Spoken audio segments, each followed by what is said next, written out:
এই যে আমরা সবাই একত্রিত হয়ে চুপচাপ বসে আছি শুনছি, এগুলো ছিল না, এগুলো ছিল না। হযরত তুফাইল রাদিয়াল্লাহু তাআলা, বুখারী মুসলিম উঠিয়ে দেখুন, মুত্তাফাক আলাইহি হাদিস, বলে আমরা মক্কাতে বিজনেস করতে যেতাম, তখন ইসলামের দাওয়াত পাই নাই। দেখি এক যুবক এক বৃদ্ধা মহিলার গলার মধ্যে রশি পেঁচিয়ে নিয়ে যাচ্ছে। জিজ্ঞেস করলাম যুবককে, এই মহিলা কে কাচ্ছে যে কে? বলে আমার মা হয়, এখন কোনো কাজের নেই, জন্য বাজারে বিক্রি করতে নিয়ে যাচ্ছি না। ওই জামান আমরা পাড়ি দিয়েছি। জীবন্ত ছোট্ট বাচ্চাকে পুঁতে ফেলছে। বললো কে? বলে আমার মেয়ে হয়, মাত্র পয়দা হয়েছে, মেয়ে জাতি ভালো লাগে না, এটা কুসংস্কার। পুঁতে ফেলা হতো জীবন্ত কন্যা সন্তানকে, জীবন্ত মাটির নিচে পুঁতে ফেলা হতো। নাউজুবিল্লাহ। হায়াতুল কলবি রাদিয়াল্লাহু তাআলা উঠিয়ে দেখুন কোরআন হাদিসে চোখের পানি ছেড়ে ফেলেছেন। ইয়া রাসূলুল্লাহ, ইয়া হাবিবাল্লাহ, ছোট্ট মেয়ে, 3 বছর পরে এসেছি। স্ত্রী যখন বলতেছে এটা আপনার মেয়ে, উঠানে খেলতে দেখে মেজাজ খারাপ হয়ে গিয়েছে। ভেবেছি কি বলে, মেয়ে তো কুসংস্কার। ওই বর্বরতার জামানায় ছিলাম। মেয়েকে নিয়ে যাচ্ছি, স্ত্রী জিজ্ঞেস করেছে নিয়ে যাচ্ছেন, কিছু করবেন না তো? বলে না, কিছু করবো না, ওয়াদা করে এসেছে। মেয়ে বলছে বাবা কি করব? মরুভূমির কাছে নির্জন এলাকা নিয়ে এসে মাটি খোঁড়া শুরু করলাম। মেয়েটা আস্তে আস্তে বলছে বাবা কি করছো? বলতে লাগলাম তোমার সাথে খেলাধুলা করছি। বাচ্চা মেয়েটা হাসি খুশি মিষ্টি হাসি দিয়ে তাকাচ্ছে। একটু চিন্তা করুন না, আপনারও বোন আছে, আপনারও মেয়ে আছে, আপনার তো ভাগ্নি আছে, ভাতিজি আছে। আপনি একটাবার চিন্তা করে দেখুন না। ওই মানজার আমরা পাড়ি দিয়ে এসেছি ভাইয়েরা আমার। মাটি পুঁতে দিয়ে ফেলছে গলা পর্যন্ত যখন হয়েছে। কিছুদিন আগেও শুনেছি একটা 6-7 বছরের বাচ্চাকে রোহিঙ্গা ক্যাম্প থেকে নাকি নিয়ে গিয়েছে। 7-8 লাখ টাকা দাবি করেছে, দিতে পারেনি। 6-7 দিন পর বাবা বাবা করে চিৎকার দিচ্ছিল। ভিডিও ফুটেজটা ভাইরাল হয়েছে। এই ভাইরাল ট্রেন্ডিং হলো ফিতনা। এখন এগুলো আমাদের জন্য ফিতনা ভাইরা আমার। সময় শেষ, কাজ বেশি, সময় কম, সময় কম, কাজ বেশি। নিজেকে পরিবর্তন করা হলো না। মোমবাতি নিবার আগে দেখবেন ফু দিবেন, নিবার আগে একটা ধূপ আওয়াজ হয়। ওই ধূপ আওয়াজ হওয়া শুধু জাস্ট সময় অপেক্ষা। ইসরাফিল আলাইহিস সালাম ফুক দিবেন, আওয়াজটা ধূপ হবে কিছু বুঝার আগে। ইজা যুলজিলাতিল আরদু জিলজালাহা, জালজালা আসবে, সবকিছু বের করে দিবে। আমাদের এই লেবাস এজন্য পরে বের হই, সালাম দেয়, দোয়া চায়। এটা ভিতরে কি আছে এটা আমরা জানি। আমরা জানি চোখে চোখ রেখে আয়নার মধ্যে কথা বলতে পারবো না নিজে ভালো। একটা আঙ্গুল তাকে দিব, 4টা আঙ্গুল আল্লাহ আমার দিকে দিয়ে রাখছে। আমরা সবাই পাপী, নিজের পাপের বাটখারা দিয়ে অন্যের পাপ মাপি। এটাই হলো আমাদের হিসাব। সবাই আমরা পাপী, দোয়া নিতে আসি না, শুধু বদদোয়া দিতে থাকি, দিতে থাকি, দিতে থাকি। জানি না এটার গন্তব্য কোথায়। হায়াতুল কলবি চোখের পানি ছেড়ে হুজুরে পাকের কাছে বলছেন সাল্লাল্লাহু তাআলা আলাইহি সাল্লাম, আকা ইয়া রাসূলুল্লাহ, এরকম গলার মধ্যে যখন পুঁতে রেখেছি, মেয়েটা বলছে বাবা আমার কষ্ট হচ্ছে, ভয় লাগছে। আমি তার কথার উপেক্ষা করে বলছি ভয় পাওয়ার কিছু নাই। আস্তে আস্তে যখন জুবানের কাছে চলে আসছে, মেয়েটা হয়তো বুঝে গিয়েছে এটার খেলা না, এটা এখন মৃত্যুর তাণ্ডব চলছে, বাবা আমাকে হত্যা করতে যাচ্ছে। হয়তোবা সে বুঝে গিয়েছে। যখন চোখ দিয়ে পানি পড়ছে, হায়াতুল কলবি বলে এত পাষাণ ছিলাম ইয়া রাসূলুল্লাহ, যখন চোখের কাছাকাছি আমি মাটি দিচ্ছি, আমার মেয়েটা চোখের মধ্যে একটা আশা ছিল যে বাবা আমাকে তুলবে।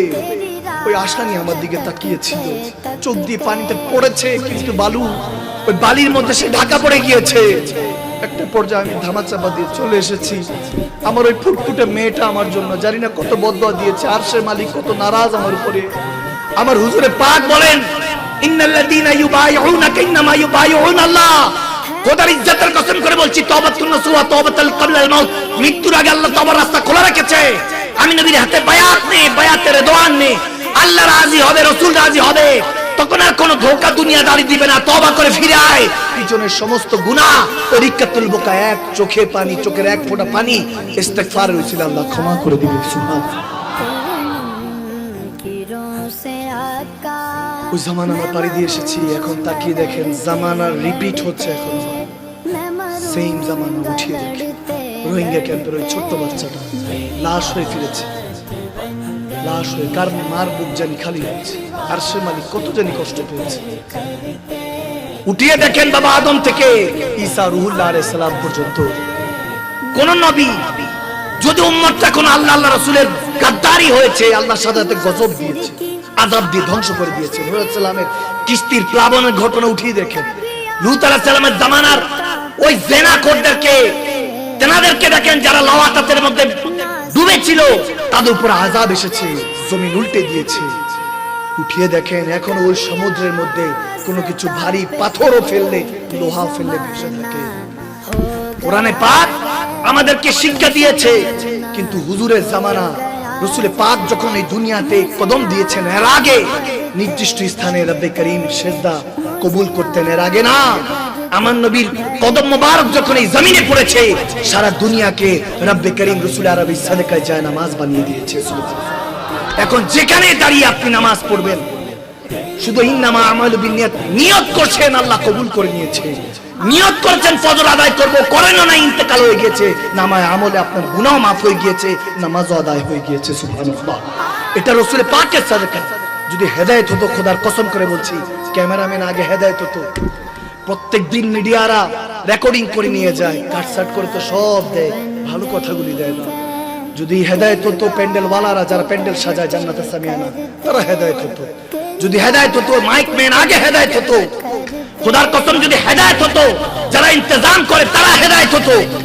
আমরা এখন নাম দেওয়ার মধ্যে ব্যস্ত হয়ে যাই। আপনারা তো ইল্লা মাশাআল্লাহ চট্টগ্রাম বারাউলিয়া সহ এই জন্য ওলামায়ে কেরামদের নাম আগে আছে। দেখেন আপনি চৌধুরী সাহেব, নিজামউদ্দিন সাহেব, যাদের কি ধরেন বলবে আমার নাম উপরে দিয়েছো কেন? ওলামায়ে কেরামদের নাম ওনারা জিজ্ঞাসা করে দেখবেন, আপনারা সভাপতি সেক্রেটারি, ওনারা বলবেন আমি নবীর হাদিস শুনেছি আমরা ডান হাতে দাও বাম হাতে যাতে না পায়। এখন আমরা অ্যানাউন্সমেন্ট করতে হয় 500 1000 অমুক দিয়েছে তমুক দিয়েছে। আমি বহু দেখেছি নিজের এই ছোট্ট জীবনে 10 লক্ষ টাকা নিজে দিয়ে বলতেছে আমার নাম ঘোষণা হয় না, এখন ঘোষণা দেওয়ার পর মুস্কি হাসি দিয়েছে।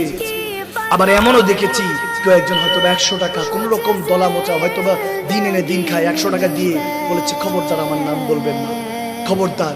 আমি ওই 10 লক্ষের মধ্যে লক্ষ লক্ষ মানুষ দেখেছি, হাজার হাজার মানুষ দেখেছি, কিন্তু ওই 100 টাকার মধ্যে খোদার কসম আমি আল্লাহর রাসূলকে দেখেছি। সুবহানাল্লাহ, দোকানের মধ্যে আল্লাহ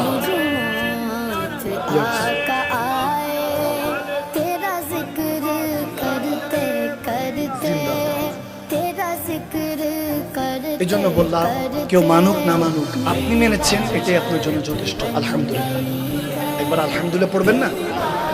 এখন কি ওযুটা করতে পারি? মনোযোগটা কি আছে ইনশাআল্লাহ?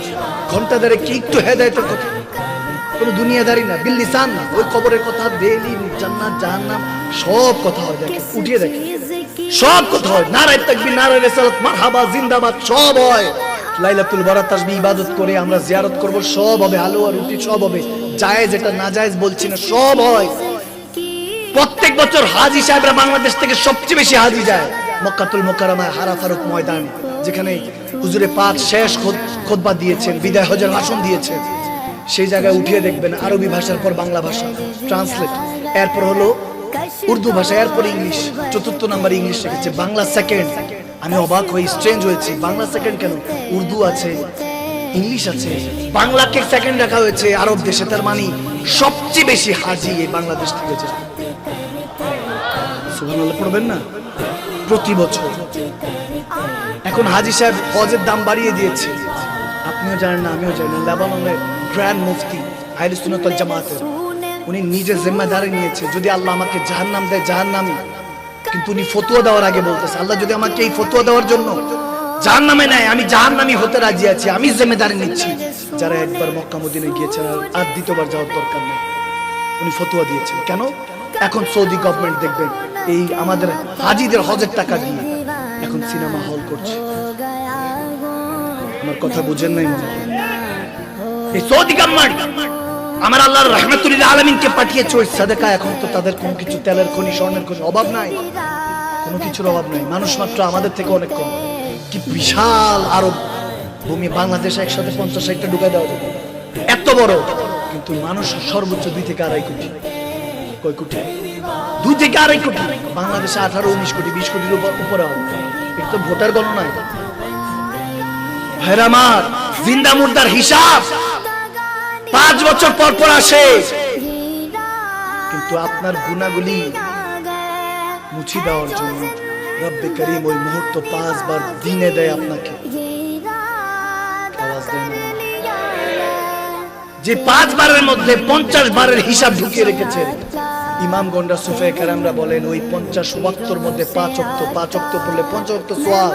কিন্তু হাকিকতে রাসূল আরবি আল্লাহকে যে দেখে সিজদা দিয়েছেন ওই 1 ওয়াক্ত সওয়াবটা 5 ওয়াক্তের মধ্যে 50 ওয়াক্ত শুরুতে রেখে দিয়েছেন। সুবহানাল্লাহ।